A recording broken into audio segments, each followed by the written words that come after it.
જિલ્લાના ઉમરગામ તાલુકાના સંજાણમાં એક ભંગારના ગોડાઉનમાં આગ લાગી હતી।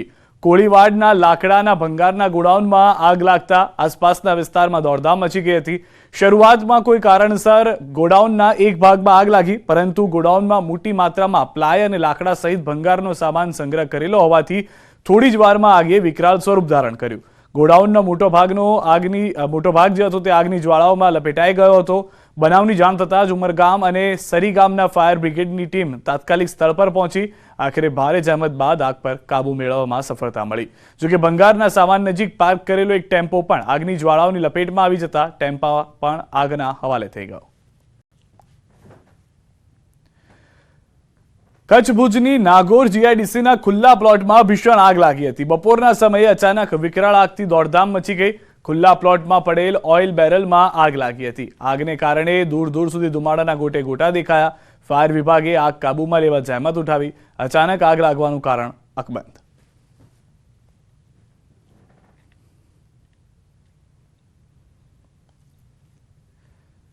તો હાલના ભીષણ આગના દ્રશ્યો ગુજરાતથી વલસાડ અને કચ્છના આપ જોઈ રહ્યા છો કે જ્યાં આગળ ભીષણ આગ લાગી હતી। બંને તરફ આ ભારે આગને કારણે મોટું નુકસાન થયું છે। એક તરફ ઓઇલના બેરલમાં આગ લાગી, બીજી તરફ પ્લાય અને લાકડાનો સંગ્રહ કરેલો હતો તેવા યાર્ડમાં આગ લાગી ગઈ હતી। સદનસીબે હાલમાં જે જાણકારી છે પ્રાથમિક તે પ્રમાણે કોઈનો પણ જીવ નથી ગયો। તમામ લોકો સુરક્ષિત છે, પરંતુ મોટા પાયે નુકસાન થયું છે।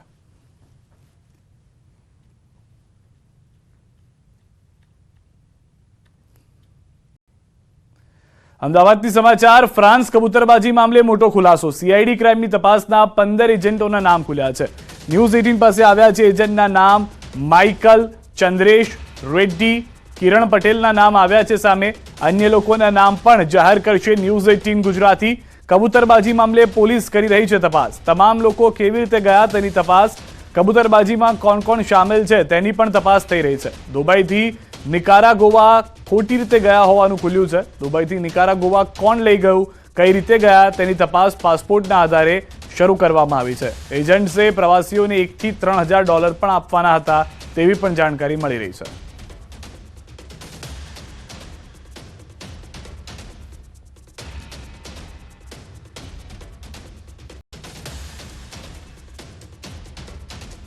તપાસ કરવામાં આવે છે। આમાં આ લોકોને કેવી રીતે ત્યાં સુધી લઈ જવામાં આવતું હતું, આમાં કોણ કોણ એજન્ટ્સ લોકો એ કામ કરતા હતા, એના માટે કેટલા પ્રમાણમાં કેવી રીતે પૈસા લેવામાં આવતો હતો, એ લોકોની જે દુબઈના વિઝા છે અથવા આગળ જવાની જે કાગળની પ્રક્રિયા છે, ટિકિટ્સ કોણ બનાવતા હતા, એ તમામ પ્રક્રિયા બાબતે ગુજરાત પોલીસે હાલ તપાસ હાથ ધરાયેલી છે। એ તમામ લોકો મોકલવામાં ઘણા બધા મોટા પ્રમાણમાં પૈસાની જરૂરત હોય છે અને આટલું બધું પૈસાનું નેટવર્કિંગ કેવી રીતે થાય છે, એ ટિકિટ જે બનાવેલી છે કેવી રીતે બનાવેલી છે, એ તમામ બાબતે ગુજરાત પોલીસ તરફથી હાથ ધરવામાં આવેલ છે અને અમે અપેક્ષા છે કે આવનાર ટૂંક સમયમાં ગુજરાત પોલીસ આમાં જે પણ લોકો ઇન્વોલ્વ છે તે સુધી પહોંચીને આ જે કેસને એક ભેદ છે એ ઉકેલવામાં સફળતા મેળવશે। સુરતથી સમાચાર। પોલીસ કર્મી પર હુમલા અંગે 22 ટ્રક ડ્રાઈવરની અટકાયત કરાઈ છે। સવારે સુરતમાં ટ્રક ડ્રાઈવરનો વિરોધ હિંસક બન્યો હતો। ડુમ્મસ મગદલ્લા રોડ પર ડ્રાઈવરોએ હલ્લાબોલ કર્યું હતું। ચોંકાવનારી ઘટના બની છે કે ડુમ્મસ રોડ પર કેટલાક ઉશ્કેરાયેલા સિટી બસ ચાલકોએ પીસીઆર વાનમાં રહેલા પોલીસકર્મી પર હુમલો કરી માર મારતા ખળભળાટ મચી ગયો હતો। હલ્લાબોલ કરી રહેલા ડ્રાઈવરોના ટોળું બેકાબુ બનીને પીસીઆર વાનના પોલીસકર્મી પર હુમલો કરીને માર માર્યો હતો। આ સમગ્ર હુમલાનો વિડીયો વાયરલ થયો છે। વિડીયોમાં જોઈ શકાય છે કે કેટલાક ઉશ્કેરાયેલા લોકો પોલીસની વાન તરફ આગળ ધસે છે અને ડ્રાઈવરને બહાર કાઢી તેને માર મારવાનું શરૂ કરે છે।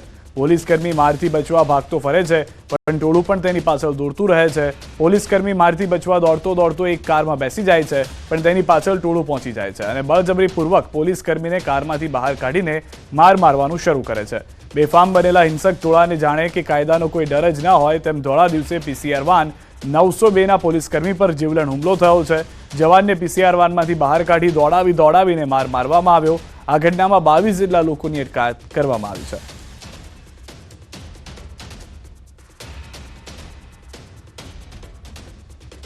આજે રોજ સવારે જે નવા કાયદો છે એનો વિરોધ કરવા માટે થઈને ડ્રાઈવરોએ ડુમસ રોડ ઉપર ચક્કાજામ કરવા પ્રયત્ન કર્યો હતો। ત્યારે અમારા પીસીઆરને તરત જાણ થતાં ત્યાં પહોંચી ગઈ હતી અને એમને હટાવવાનો પ્રયત્ન કર્યો ત્યારે ટોળામાંના ડ્રાઈવરોએ અમારા પીસીઆરના જે જવાન છે સુરેશભાઈ એમની સાથે ઢીકાપાટું અને ખેંચાખેંચી કરી તો એ બાબતે અમે અત્યારે ગુનો રજીસ્ટર કર્યો છે 332, 341, 504 અને રાયોટિંગ 143, 147નો અને ટોટલ 22 આરોપીઓને અત્યારે અમે અટક કરેલી છે. રાજ્ય સહિત સમગ્ર દેશભરમાં અકસ્માતના નવા કાયદાના વિરોધમાં ટ્રક ડ્રાઈવર હડતાલ પર ઉતર્યા છે, જેથી તાપીમાં ટ્રક ડ્રાઈવરોના વિરોધને પગલે વાહન ચાલકોને હાલાકી ભોગવવાનો વારો આવ્યો છે. ટ્રક ડ્રાઈવરે રસ્તા રોકો આંદોલન કર્યું, જેના કારણે પાડોશી રાજ્ય મહારાષ્ટ્રના તમામ પેટ્રોલ પંપ બંધ કરી દેવાયા, જેથી તાપીના નીજર, વેલદા, ઉચ્છલના પેટ્રોલ પંપ પર વાહન ચાલકોની લાંબી કતારો જોવા મળી. હવે સરકાર દ્વારા વહેલી તકે ડ્રાઈવરોની માંગને ધ્યાને લેવાય તેવી લોકોની માંગ ઉઠી છે.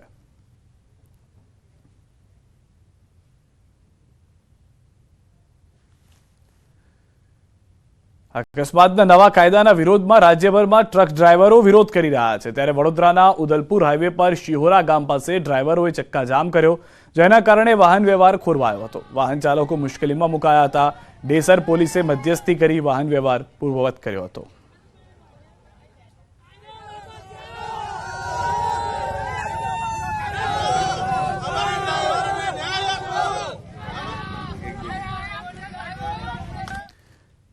તો અકસ્માતના કાયદાના વિરોધ ફક્ત ટ્રક ડ્રાઈવરો જ નહીં પરંતુ શટલ ચાલકોએ પણ જોડાઈ અને વિરોધ પ્રદર્શન કર્યું. થરાદમાં શટલ ચાલકોએ પણ વાહનોના પૈડા થોભાવી વિરોધ પ્રદર્શન કર્યું, જેના કારણે ડ્રાઈવર અને મુસાફરો વચ્ચે તૂતુ મેમે પણ થઈ હતી. ઇકો અને શટલ ચાલકોએ સરકારને આ નિર્ણય પરત ખેંચવાની માંગ કરી હતી.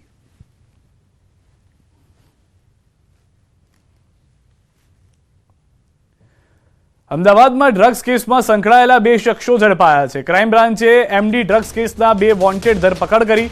આરોપી શાહિદ હુસૈન અને સાકિબ ઉર્ફે ચણાની ધરપકડ કરવામાં આવી છે. અગાઉ પણ એક આરોપીની ₹60 લાખના ડ્રગ્સ સાથે ઝડપાયો હોવાની જાણકારી છે. અમદાવાદ ક્રાઇમ બ્રાન્ચ સતત ડ્રગ્સને લઈને એક્શનમાં જોવા મળી રહી છે, ત્યારે ફરી એક વખત આ આરોપીઓને પકડવામાં સફળતા મળી. કેસમાં 2 શખ્સો ઝડપાયા હોવાની જાણકારી છે. ₹60 લાખના ડ્રગ્સ સાથે વ્યક્તિ ઝડપાયા છે.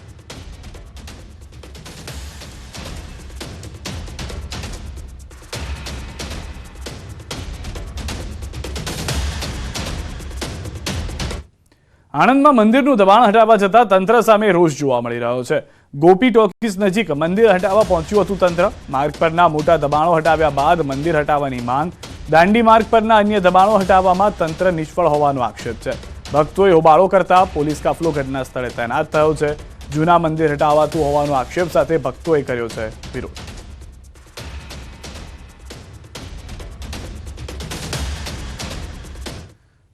લીઝ ધારકોએ રેતીના ભાવમાં વધારો કરી દેતા સપ્લાય જોવા મળ્યો છે. કોન્ટ્રાક્ટરોમાં રોષનો માહોલ વ્યાપ્યો છે. સપ્લાય કોન્ટ્રાક્ટરોએ હડતાલ પર ઉતરી વિરોધ નોંધાવ્યો છે. પહેલા 1 ટન રેતી કે જેનો ભાવ ₹80 હતો તે હવે 170નો વધારો કરી દેવાયો છે. રાતોરાત ભાવ વધારો કરી દેવાતા સપ્લાયરો અચોક્કસ મુદતની હડતાલ પર ઉતર્યા છે. હડતાલના પગલે સાબરકાંઠા જિલ્લાના 1000થી વધુ ટ્રકના પૈડા થંભી ગયા છે, જેના કારણે મકાનોના કામ, બિલ્ડિંગના કામ તેમજ સરકારી કામોમાં રેતી ન પહોંચતા આ કામો અટકી ગયા છે.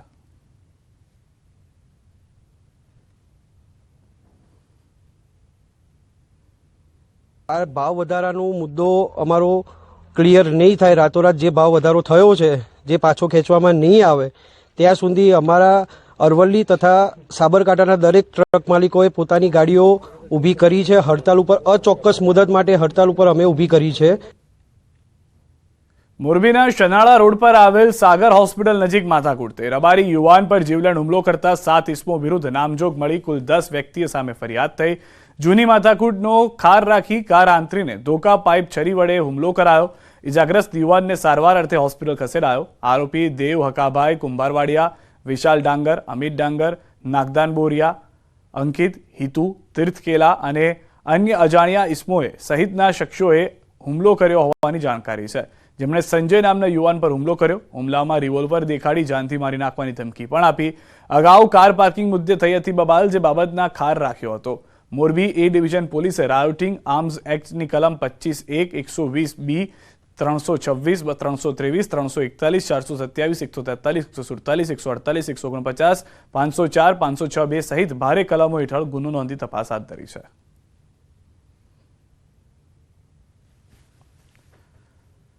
આણંદ પોલીસની કામગીરી સામે સવાલો ઉઠ્યા છે. પોલીસે કોર્ટને ગેરમાર્ગે દોરી સોનું અને રોકડ રકમ સગેવગે કરી હોય તેવા આક્ષેપ સાથે હાઈકોર્ટમાં અરજી દાખલ કરવામાં આવી છે. લાખોની છેતરપિંડી કેસમાં પોલીસે 1 કરોડથી વધુ રોકડ રકમ અને 100 તોલા સોનું ન દર્શાવતા પોલીસ સામે કાર્યવાહી કરવા માટે માંગ ઉઠી છે. હાઈકોર્ટે રાજ્ય પોલીસ વડા સહિત પીઆઈ કેજી ચૌધરી, પીઆઈ જેવી રાઠોડ, પીઆઈ એમઆઈ પ્રજાપતિ ઉપરાંત કોન્સ્ટેબલ એસવી રાઠોડને નોટિસ પાઠવી. મહિલાઓ સાથે છેતરપિંડી કેસમાં સાક્ષીઓની હાજરીમાં પોલીસે મુદ્દામાલ જપ્ત કર્યો હતો. જપ્ત કરેલા મુદ્દામાલને ચાર્જશીટમાં ન બતાવતા હવે તપાસનો ધમધમાટ શરૂ કરવામાં આવ્યો છે.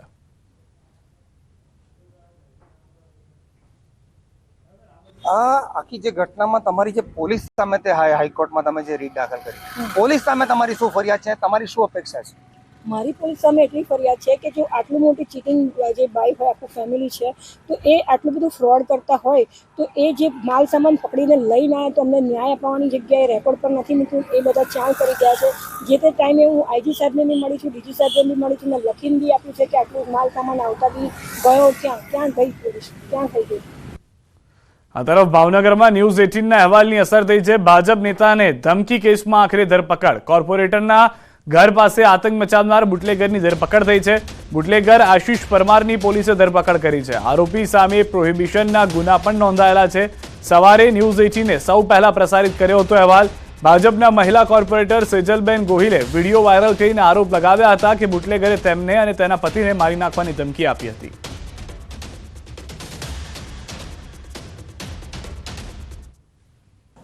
તપાસમાં એ છે કે બંને જે છે એ નજીકમાં જ આ જે છે મિલની ચાલી જે છે તેમાં નજીકમાં જ રહે છે અને રાતના સમયે બંને વચ્ચે બોલાચાલી થયેલી અને બોલાચાલીને અનુસંધાને જ આ ફરિયાદ દાખલ કરવામાં આવેલી છે. એ જે આરોપી વિરુદ્ધ જે છે એ પ્રોહિબિશનના ગુના બોર તળાવ પોલીસ સ્ટેશનમાં દાખલ થયેલા છે.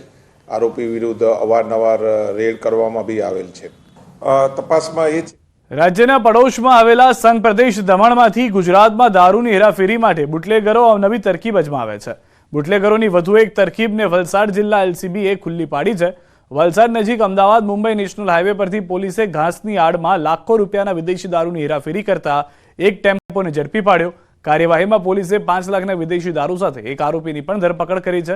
એલસીબીને બાતમી મળી હતી, જેના આધારે પોલીસની ટીમ વલસાડ નજીક અમદાવાદ મુંબઈ નેશનલ હાઈવે પર વોચમાં હતી. એ દરમિયાન પીરુ ફળિયા નજીકથી પૂર ઝડપે પસાર થઈ રહેલા એક ટેમ્પાને રોકાયો હતો. અંદર તપાસ કરતા બહારથી જોતા ટેમ્પામાં ઘાસ ભરેલું દેખાયું હતું. આથી કોઈ વાંધાજનક દેખાયું ન હતું, પરંતુ પોલીસને મળેલી પાક્કી બાતમીના આધારે પોલીસે ઘાસના પૂળા હટાવી તપાસ કરતા અંદરથી મોટી માત્રામાં વિદેશી દારૂ જથ્થો મળી આવ્યો. ઘાસની આડમાં અંદાજે 5 લાખની કિંમતની 83 પેટી દારૂનો જથ્થો મળી આવ્યો હતો, જેને કબજે કરી પોલીસે મહારાષ્ટ્રના અરુણ રાવ નામના આરોપી ચાલકની ધરપકડ કરી છે. તેના વિરુદ્ધ કાયદેસરની કાર્યવાહી હાથ ધરી છે. આ તરફ વાંકાનેરના દીગડિયા ગામે દીપડાની દહેશત જોવા મળી રહી છે. દીપડાએ રાત્રિના સમયે પશુપાલકના વાડામાં પશુઓ પર હુમલો કર્યો, જેમાં 4 ઘેટાના મોત નીપજ્યા, જ્યારે 1 ઘેટા સહિત 2 પશુ ઘાયલ થયા. ત્યારે દીપડાના હુમલાની જાણ થતાં જ વન વિભાગે દીપડાને પાંજરે પૂરવા તજવીજ હાથ ધરી છે.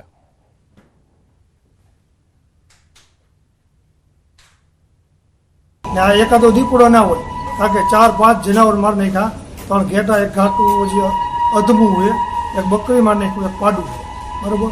એટલે જોખમ છે ને ફોર્સ આનું તાત્કાલિક પગલાં લે અને જેમ બને એમ પકડે તો સારું. એને જે ખેડૂત માટે મોટો જોખમ છે. 2 ઇજાગ્રસ્ત છે, એક પાડી અને એક ઘેટી મોટી, અને 4 મરી ગયા. 4 મરી ગયા છે. અચ્છા, કેટલા વાગે આ બનાવ બન્યો હશે દાદા? અમે હાજર હતા નહીં, બરોબર. અમે રાતનો વારો છે, પાવા ગયા હતા વાડી. અંબાજીથી સમાચાર. દાતામાં અંતિમ સંસ્કારને લઈને ઉભો થયેલો વિવાદ શમ્યો. વાલ્મીકી સમાજના પ્રશ્નોનો આવ્યો નિકાલ. 2 કલાકના ધરણા બાદ આવ્યો પ્રશ્નનો અંત. ગામમાં અંતિમ સંસ્કાર માટે જગ્યા ન મળતા વિરોધ કર્યો હતો. મૃતદેહ સાથે દાતા મામલતદાર કચેરીએ પહોંચ્યા હતા. લેખિતમાં ખાતર બાદ મૃતદેહની અંતિમ વિધિ કરાઈ. એક વ્યક્તિનું થયું હતું આકસ્મિક નિધન.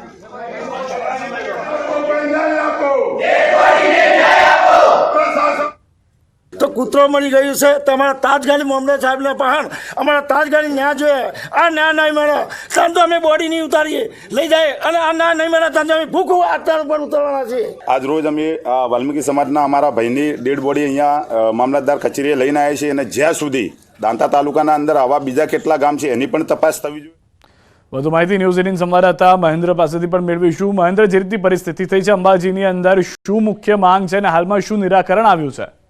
બિલકુલ સિદ્ધાર્થ, આપને બતાવ્યું હતું કે જે રીતે દાંતા તાલુકાના નવાવાસના ગામમાં જે વાલ્મીકી સમાજમાં એક વ્યક્તિનું જે નિધન થયું હતું, નિધનના પગલે જો કે ગામમાં તેમને અંતિમ સંસ્કાર માટે ના પાડી દેવાતા કેટલાક લોકો દ્વારા મામલો ઉશ્કેરાયો હતો, અને તમામ જે વાલ્મીકી સમાજના લોકો જે છે આ ડેડ બોડીને લઈને મામલતદાર કચેરી પહોંચ્યા હતા, અને મામલતદાર કચેરીમાં આ ડેડ બોડીને મૃતદેહને મૂકી દેવા આવ્યો હતો, અને ત્યાં માંગણી કરવામાં આવી હતી, સૂત્રોચ્ચાર પણ કરવામાં આવ્યા હતા. જો કે આ બાબતે રહીને સમગ્ર મામલે મામલતદાર જે છે, મામલતદાર અને એસડીએમ સાથે વાટાઘાટો કરી અને છેલ્લા અંતે જે છે વાલ્મીકી સમાજના લોકોને ખાતરી આપવામાં આવી હતી જમીન બાબતે. જો કે તેમ છતાં મામલાનો સંબંધ લેખિત માંગણી કરાતા મામલતદારે લેખિત પણ આપી આ મામલો સમેટવાનો પ્રશ્ન કર્યો હતો, અને હાલ તબક્કે કહી શકાય છે કે જે રીતે અમને લેખિત આપ્યું છે ત્યારબાદ જે વાલ્મીકી સમાજવાળા છે પોતાના જે મૃતદેહ છે એને લઈ જવાની હાલ તબક્કે કાર્યવાહી કરી રહ્યા છે, અને ત્યાં મામલતદાર પણ પોતે જગા સ્થળે પહોંચી અને તેમને જમીન બતાવી અને ત્યાં આગળ અંતિમ વિધિ કરવામાં આવશે. જો કે હાલ તબક્કે સમગ્ર મામલો સમી ગયો છે.